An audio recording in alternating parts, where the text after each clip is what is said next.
Wassalatu wassalamu ala rasulihil mustafa wa ala alihi wa ashabihi ahli sidqi wal wafa.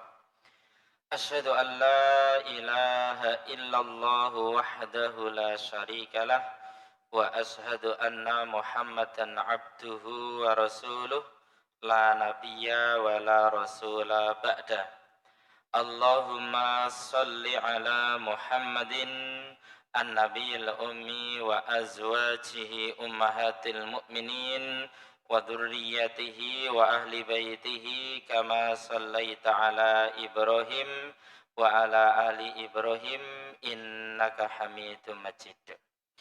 Bapak Ibu dan saudara-saudara jamaah Majelis Taklim yang semoga Allah senantiasa merahmati, memberkahi, menjaga dan melindungi kita semua.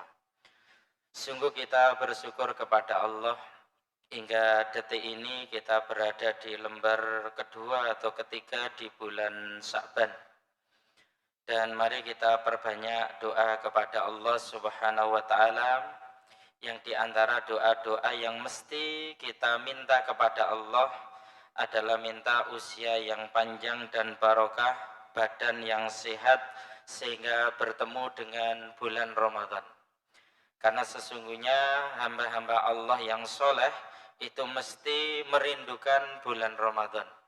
Dan hamba-hamba Allah yang soleh ada getaran-getaran khusus ketika berada di bulan Ramadan, di mana mereka kemudian mengupgrade amal ibadah dan amal soleh mereka, karena mereka mempunyai satu husnudzon kepada Allah, bahwasanya ketika mereka diberi kesempatan bertemu dengan bulan Ramadan, itu artinya Allah memberikan peluang besar, satu, untuk melebur seluruh dosa-dosa yang ia lakukan sejak akil balik sampai ia berumur sekarang ini. Yang kedua, Allah juga memberikan satu kesempatan agar kemudian kita meningkatkan derajat kita di surga.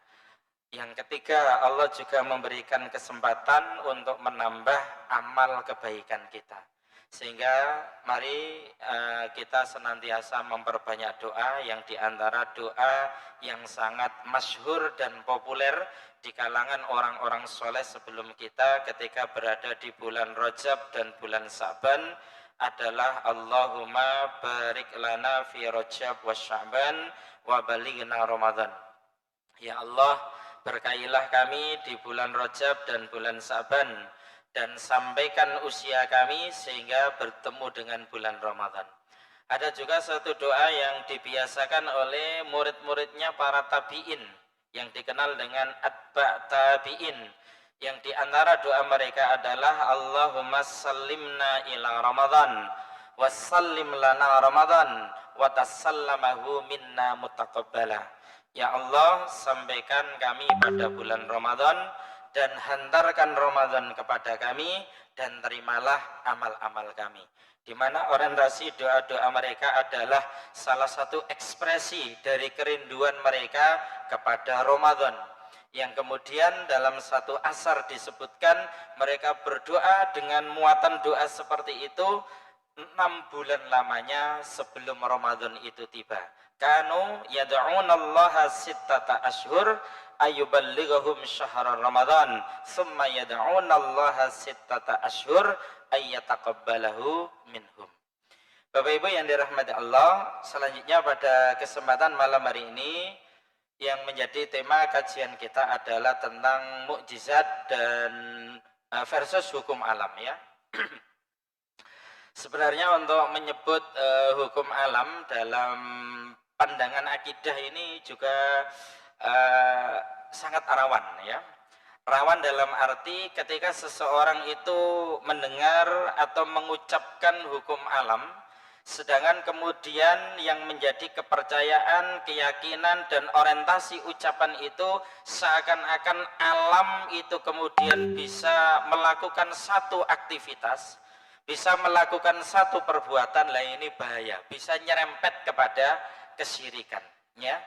Sehingga ada satu nasihat dari para ulama, ya, ketika mendefinisikan sunnatullah dengan hukum alam itu hendaklah ada keyakinan hukum itu ditetapkan oleh Allah guna mengatur penciptaan dan mekanisme alam semesta yang bersifat fitrah, yakni tetap dan otomatis. Nah, dalam hal ini sunnatullah yang telah ditetapkan oleh Allah ketika Allah berkehendak untuk memperlihatkan mukjizat kepada kaum para nabi dan para rasul, itu terkadang bisa berubah, ya. Ketika sunnatullah yang telah ditetapkannya itu dihadapkan pada satu mukjizat yang dihadirkan oleh Allah. Satu contoh misalnya, hukum sunnatullah yang orang menyebut hukum alam, ya. Sekali lagi harus tetap disandarkan kepada Allah. Itu kan menetapkan api itu panas dan membakar. Namun ketika Allah berkehendak menampilkan mukjizat untuk Nabi Ibrahim ketika dibakar oleh Namrud, api itu kan tidak panas, tapi menjadi dingin. Menjadi dinginnya api itu karena diperintahkan oleh Allah. Ya narukuni berdan wasalaman ala Ibrahim. Ya narukuni berdan, ya nar, he api, kuni jadilah kamu berdan dingin. Ya. Sebagian ahli tafsir menyebut seandainya Allah Subhanahu wa taala hanya menghentikan firman-Nya kuni berdan, jadilah kamu itu dingin, tanpa ada salaman, ya, tanpa ada keselamatan, ya. Kira-kira Nabi Ibrahim itu mati dalam kondisi kedinginan di dalam api. Ini loh detailnya firman Allah ketika menunjukkan mukjizat kepada nabinya. Ya narukuni berdan wassalaman ala Ibrahim. Wahai api, jadilah kamu dingin dan jadilah keselamatan bagi Ibrahim. Ada juga sunnatullah yang kemudian berubah ketika dihadapkan satu mukjizat, ya. Ini untuk mudah memahami antara hukum alam, ya, yang itu tepatnya sunnatullah itu, ya, dengan mukjizat, ya. Unta itu mestinya kan terlahir dari ibunya unta, ya. Masa ibunya unta, ya? Mamanya unta, ya. Apa Pak? Ya betinanya unta, ya. Namun ketika Allah berkehendak untuk kemudian merubah sunnatullah itu, kan terjadi. Yang kemudian menjadi mukjizatnya Nabi Soleh, di mana unta itu tidak terlahir dari betinanya unta, namun terlahir dari bongkahan batu, ya, bongkahan batu. Itu mukjizatnya Nabi Soleh alaihis salam. Nah, maka ada nasihat ulama yang sangat berharga, ya. Kita tidak begitu atau bahkan sampai pada tingkatan dilarang ketika ada satu fenomena kita sebut hadhihi sunnatul hayah. Ini adalah hukum alam. Nah, ini adalah hukum kehidupan. Nah, ini kurang tepat. Yang tepat hadhihi sunnatullah. Ini adalah sunnah Allah. La yaqulul insan hadhihi sunnatul hayah. Hendaklah seorang manusia itu tidak mengatakan ini adalah hukum alam, ya, sunnah kehidupan, ya. Yaqulu hadhihi sunnatullahi fi khalqih. Hendaklah ia mengatakan ini adalah sunnah Allah di dalam ciptaannya. Hadza qada'ullah wa qadrihi.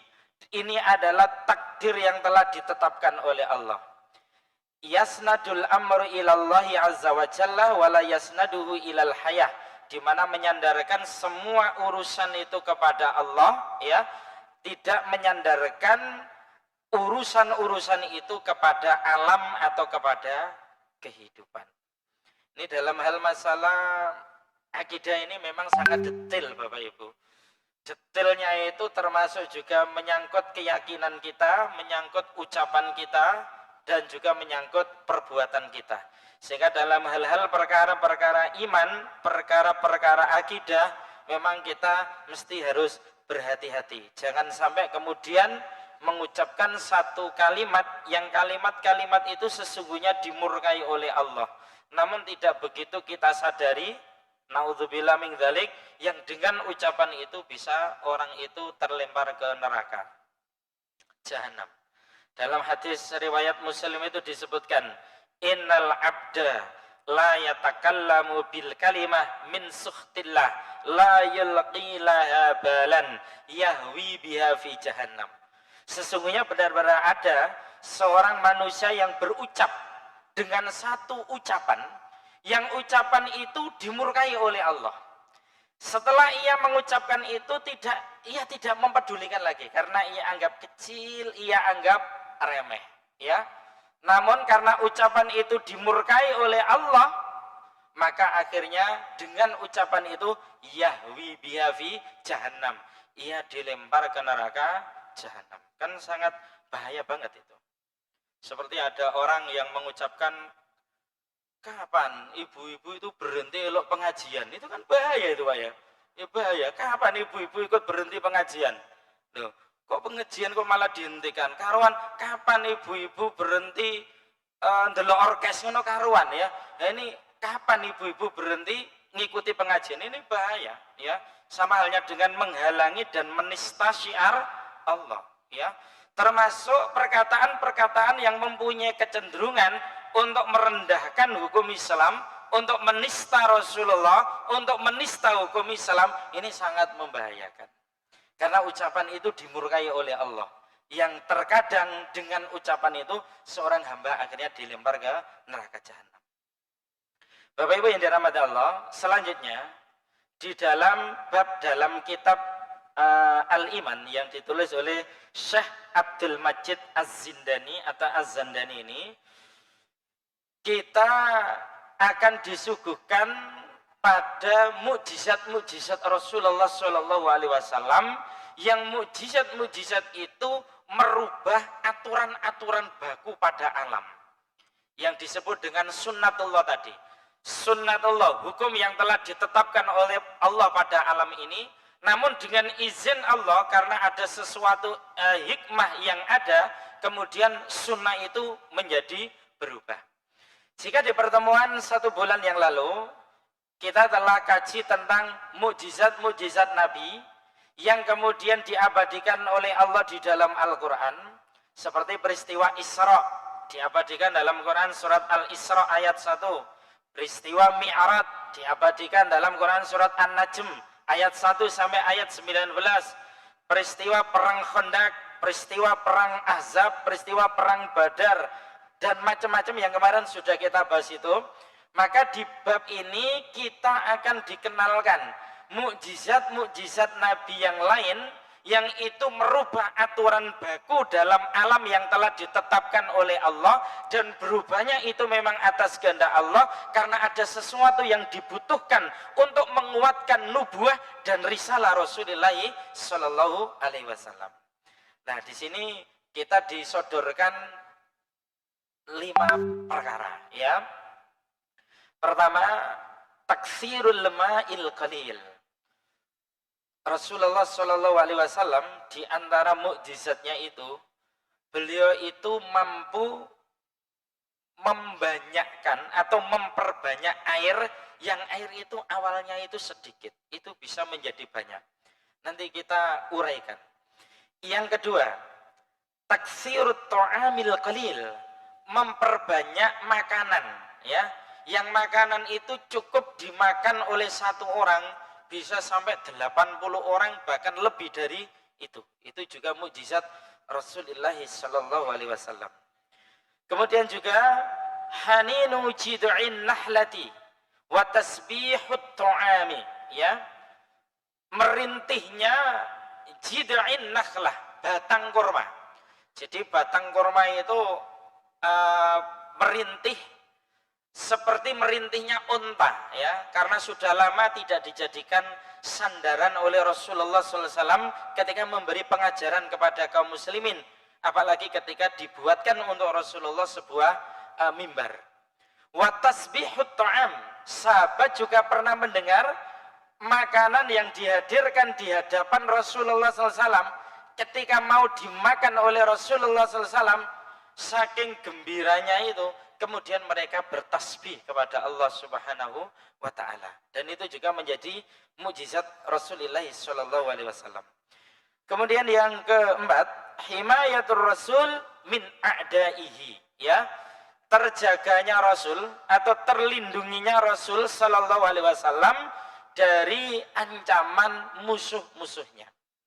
Kemudian yang kelima, ikhbaruhu al-ghaib, yakni pemberitaan perkara-perkara gaib yang dikenal dengan nubuat, yang kemudian peristiwa itu belum terjadi namun Rasulullah telah memberitakannya dan akhirnya betul-betul terjadi dan itu dilihat langsung oleh para sahabat, bahkan menjadi penyebab salah satu kaum yang akhirnya kemudian masuk Islam karena membuktikan apa yang diberitakan oleh Rasulullah.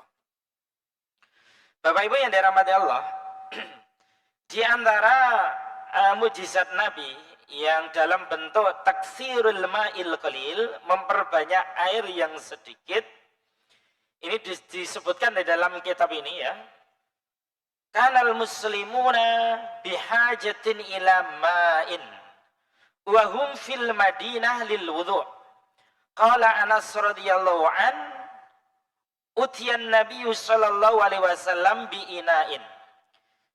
Ketika di Madinah, ya, kaum muslimin itu ketika itu membutuhkan air untuk wudhu, ya. Padahal saat itu kaum muslimin jumlahnya lebih dari 300, ya. Namun ternyata air wudhu yang ada itu hanya satu bejana, kurang lebih ya satu jebor lah Pak, ya. Sehingga kemudian apa?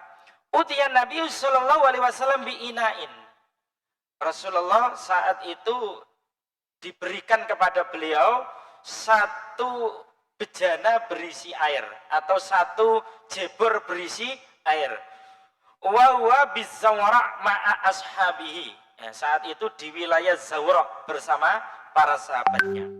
Apa yang dilakukan oleh Nabi? Fawadha'a yadahu fil ina'. Kemudian Rasulullah meletakkan tangannya itu di bejana tersebut. Faja'ala yanba'u min baini asabi'ihi.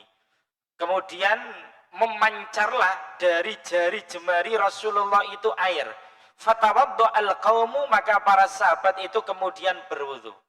Qala Qatadah, kemudian Qatadah mengatakan, qultu li Anas, aku bertanya kepada Anas, kam kuntum, berapa jumlah kalian ketika itu? Qala salasu mi'ah, 300, ya. Subhanallah. Dan ini mukjizat yang luar biasa, langsung dilihat ketika itu oleh para sahabat-sahabat yang lain. Saat itu para sahabat ingin melaksanakan sholat asar, sedangkan air yang tersedia yang ada itu hanya air satu jebor. Kemudian Rasulullah meletakkan jari jemarinya atau tangannya pada jebor yang berisi air itu, bejana yang berisi air itu, dan tabarakar rahman, memancarlah air dari jemari Rasulullah sallallahu alaihi wasallam. Jadi air itu memancar, mungkin layaknya keran air gitu kira-kira, ya Pak, ya. Dan kalau kita mungkin menyaksikan secara langsung, insya Allah iman kita semua bertambah, ya. Nah, kita membaca saja yang ini sahih riwayat Imam Bukhari dan Muslim, ini saja sudah menambah satu keimanan kita. Jika kita mengenal Nabi Musa pernah memancarkan mukjizat beliau, ya, pernah memancarkan air itu dari batu, Rasulullah itu memancarkan air itu dari jari jemarinya. Sehingga para ulama menyebut apa yang diberikan Allah kepada Rasulullah dengan apa yang diberikan Allah kepada Nabi Musa, meskipun sama-sama mukjizat, maka sesungguhnya mukjizat Rasulullah itu lebih besar dan lebih agung karena memancar air dari jari jemari. Lagi, wa hadasa mislu hadza war rasulu musafirun ma'as sab'ina min ashabi, ya. Pernah juga kejadian yang mirip seperti ini, di mana Rasulullah saat itu safar, ya, saat itu safar, sedangkan kemudian tidak ada air, bersama beliau itu ada sab'ina min ashabi, 70 dari para sahabatnya, yang kemudian mereka berwudu dengan menggunakan air yang keluar dari jemarinya Rasulullah Shallallahu Alaihi Wasallam. Ada juga peristiwa yang lain yang di sini menunjukkan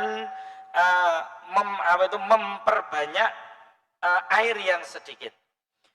Dimana kalau hadis yang pertama tadi dibawakan oleh sahabat Anas bin Malik, kalau hadis yang kedua ini dibawakan oleh Bara' bin Ajib. Ya, kita bacakan dulu biar kita lebih mantap. Wa hadasa mislu hadza fil Hudaybiyah wal muslimuna 1400. Rawahul Bukhari fazada ma'al bi'ri. Ya, dan pernah juga kejadian yang mirip dengan ini, yakni dalam peristiwa Hudaybiyah, di mana kaum muslimin saat itu berjumlah 1400. Di dalam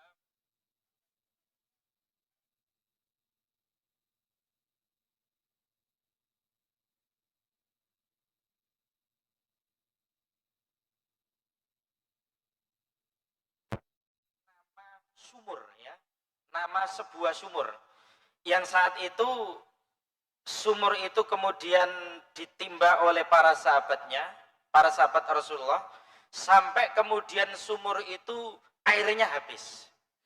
Kemudian Rasulullah Shallallahu Alaihi Wasallam itu mengambil satu cidukan dari air yang dari timbaan sumur tersebut, ya. Setelah itu beliau gunakan untuk berkumur-kumur. Setelah digunakan untuk berkumur-kumur, kumur-kumur Rasulullah itu dibuang pada sumur tersebut, dan akhirnya kemudian melimpahlah air dari semburan kumurnya Rasulullah SAW dari sumur tersebut, sehingga kemudian para sahabat ketika itu bisa kemudian mempergunakan air itu dengan leluasa untuk toharo, untuk minum, untuk apa itu namanya wudhu mereka, padahal jumlah mereka itu ada 1400. Dan ini juga diriwayatkan oleh Imam Al-Bukhari, dan ini menunjukkan mukjizat Nabi bisa memperbanyak air yang sedikit.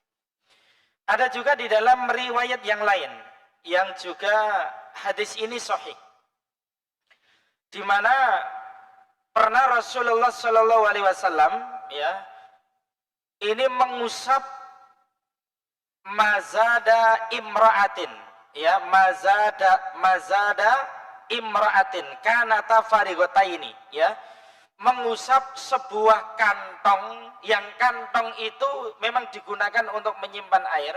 Orang dulu kalau untuk menyimpan air itu kan menggunakan kantong yang terbuat dari kulit, ya, kemudian dipermak sedemikian rupa, ya, kemudian menjadi satu tempat. Yang itu awalnya itu farigotaini, kosong, tidak ada airnya, ya. Farigotaini minal ma.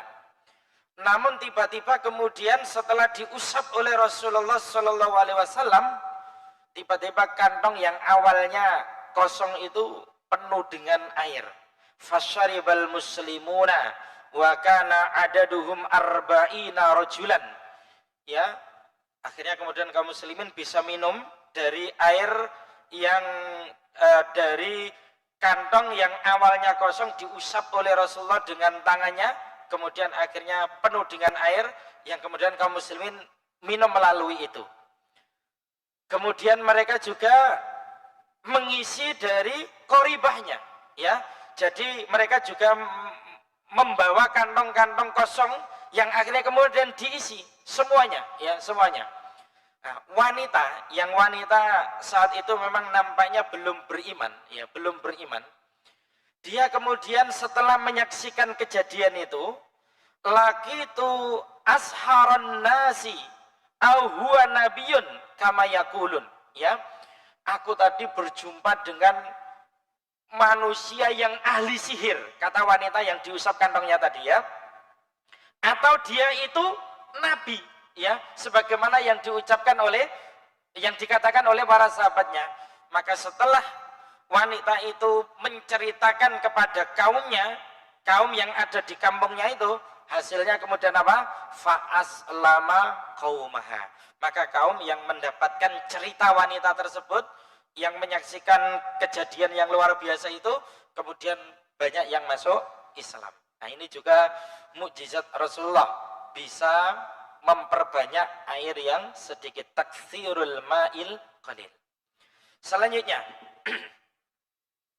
Rasulullah Shallallahu Alaihi Wasallam juga diberi mukjizat taktsirut ta'amil qalil, memperbanyak makanan yang sedikit. Kalau yang awal tadi berupa air ya, kalau yang kedua ini berupa makanan, berupa makanan. Karena Rasul Shallallahu Alaihi Wasallam jai'an, pernah Rasulullah itu dalam kondisi lapar. Faja'ahu Abu Talhah bibid'ati aqradi min syairin, maka datanglah kepada beliau Abu Talhah dengan membawa beberapa bulir gandum.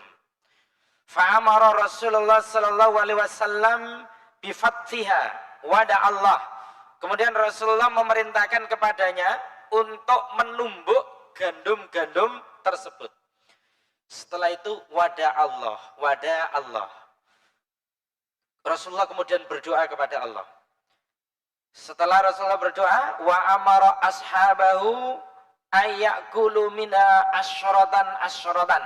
Kemudian Rasulullah memerintahkan sahabatnya untuk memakan gandum yang telah ditumbuk, yang telah didoakan tersebut ya, 10 sahabat, hatta syabi al jami', sampai seluruh sahabat itu kenyang semuanya.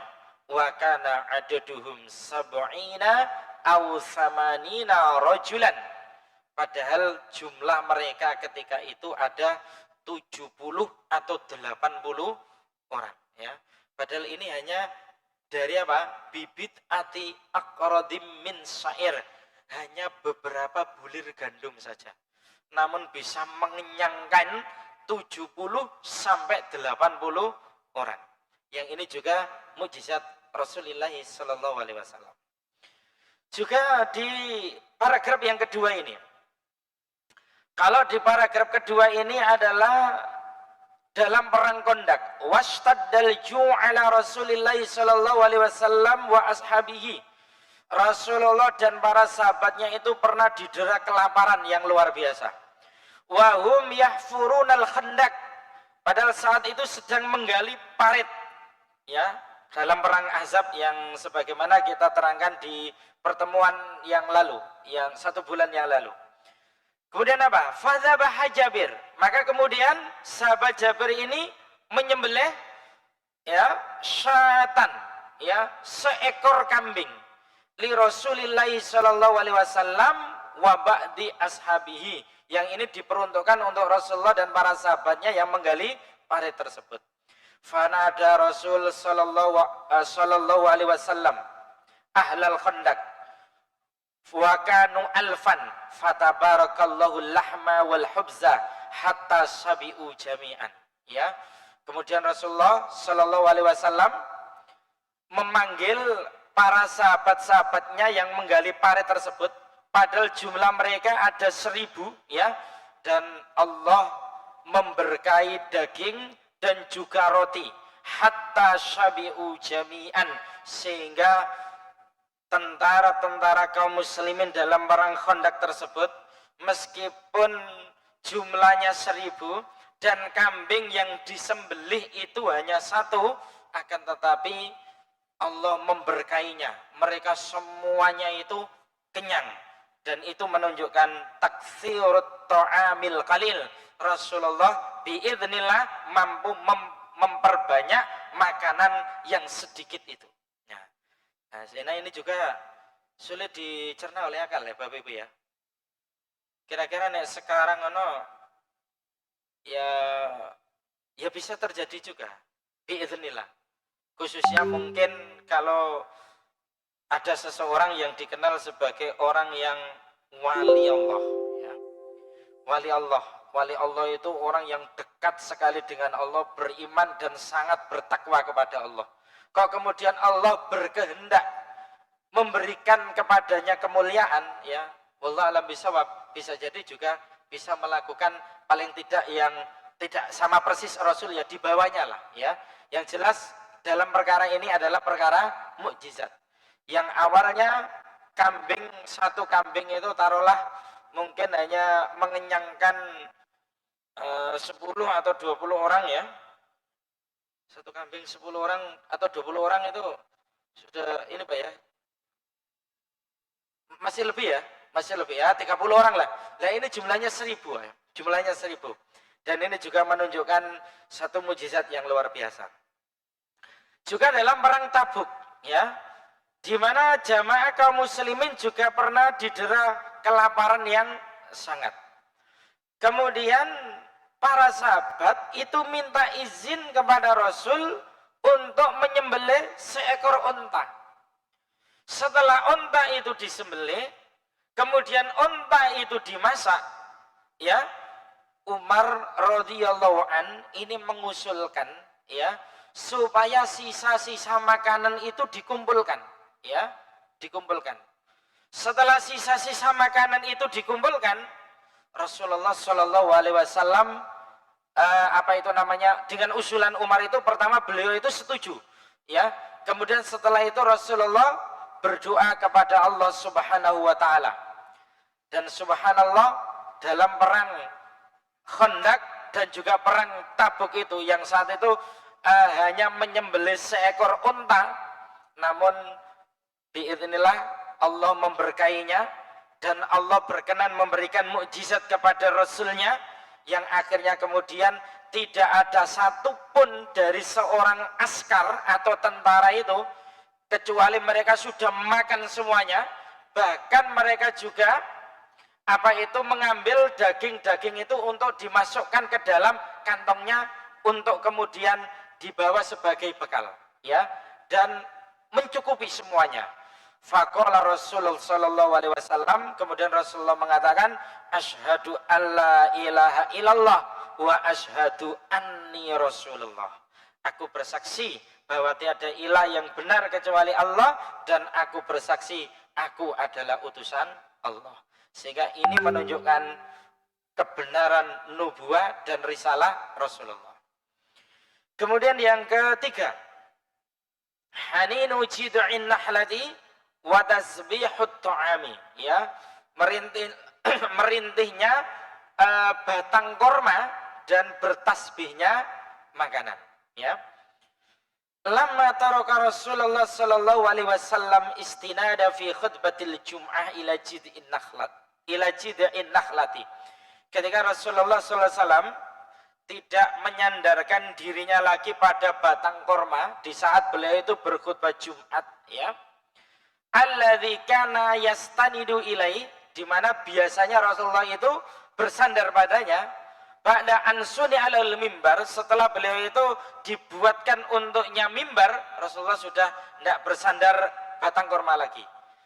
Hannal jid'u haninin naqah, maka merintihlah batang korma itu seperti merintihnya unta, ya. Bapak Ibu pernah mendengarkan rintihan unta? Pernah Pak? Khususnya yang nanti haji atau umroh ini. Kalau dari nanti soalnya, iya rintihan unta ya. Gimana Pak? Pokoknya ngono ya. Hanin itu artinya merintih, ya. Nanti buka YouTube, unta merintih ngono ya. Mudah-mudahan nanti ada, ya. Saya sendiri juga belum pernah mendengar, ya. Sampai kemudian batang korma itu merintih, itu rindu dijadikan sandaran oleh Rasulullah, ya. Rindu dijadikan sandaran oleh Rasulullah, sehingga dia merindukan punggungnya Nabi, merindukan sandaran Rasulullah sallallahu alaihi wasallam. Bahkan hatta kada yatasudda, ya, yang karena dengan rintihan itu hampir-hampir yang namanya batang kurma itu melepah, ya, hancur, Faja'a ilai Rasulullah sallallahu alaihi wasallam wa dhamma'u hatta sakana. Kemudian Rasulullah mendatanginya, kemudian Rasulullah itu menghimpunnya lagi sehingga kemudian batang kurma itu menjadi sakana, tenang. Tenang. Batang kurma saja merindukan Rasulullah, ya.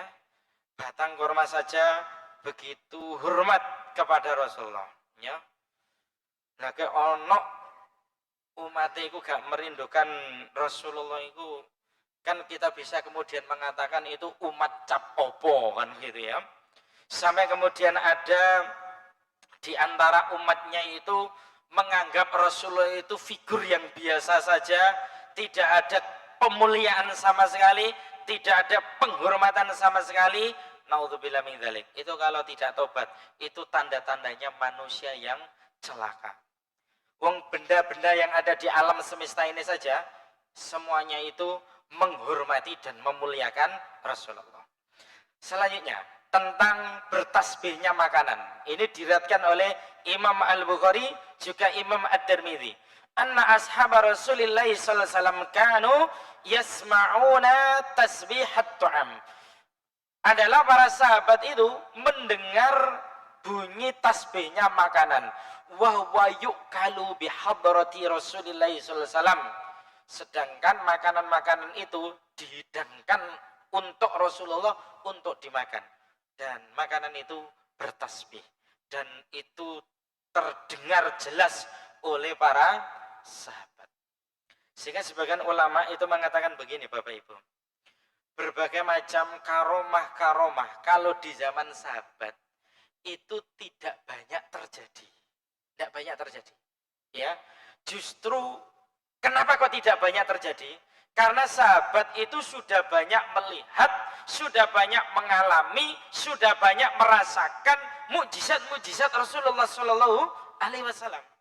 Sehingga karomah-karomah, kemuliaan-kemuliaan, kejadian yang luar biasa di luar logika itu justru banyak terjadi di zaman kita, di antaranya, ya, di zaman kita. Khususnya kalau kita kemudian baca, ada buku yang luar biasa Bapak Ibu yang ditulis oleh Syekh Abdullah Azam. Syekh Abdullah Azam ini pemimpin jihad Afghanistan, maha gurunya para mujahid seluruh dunia. Beliau itu mengarang kitab berjudul Ayatul Rahman fi Jihadil Afghan. Itu banyak sekali karomah-karomah yang diberikan oleh Allah kepada para mujahid-mujahid Afghanistan. Sehingga kita bisa mengatakan apa penyebab kekalahan Uni Soviet? Ya, kekalahan Uni Soviet penyebab utamanya adalah karena mereka memerangi Islam, khususnya memerangi bangsa Afghanistan yang Muslim itu. Sedangkan mereka adalah orang-orang Muslim dan mujahid-mujahid yang hebat. Kita tuntaskan karena masih ada dua ya. Singkat saja. Himayatur Rasul min a'dabihi, min a'daihi, ya.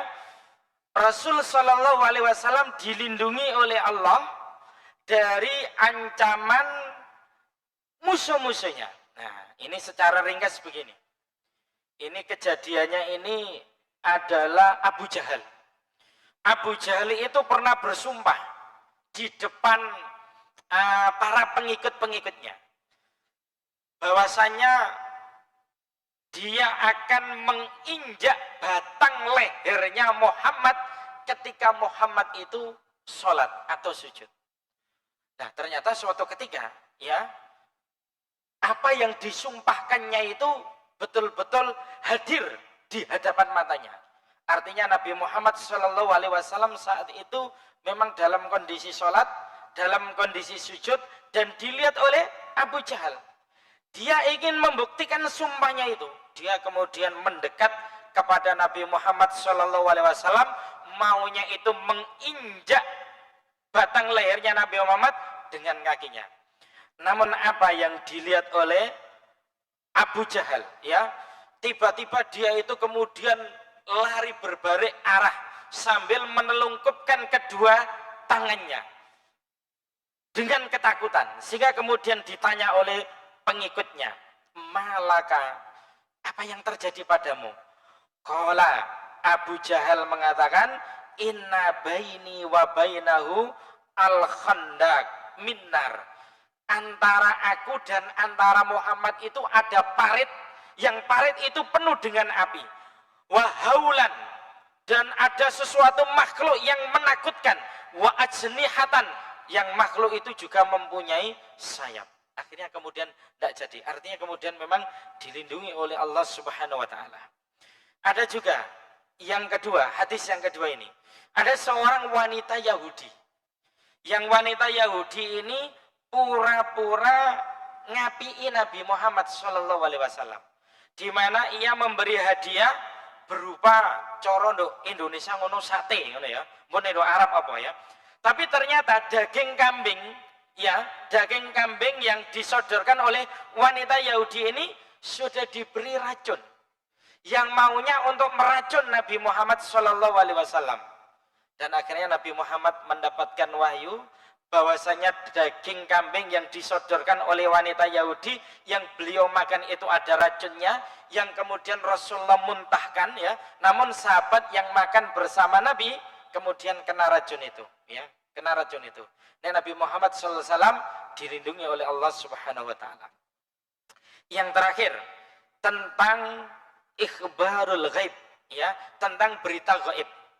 Tentang berita gaib ini berita yang belum terjadi, namun Rasulullah sudah mengkabarkannya. Berita tentang apa itu?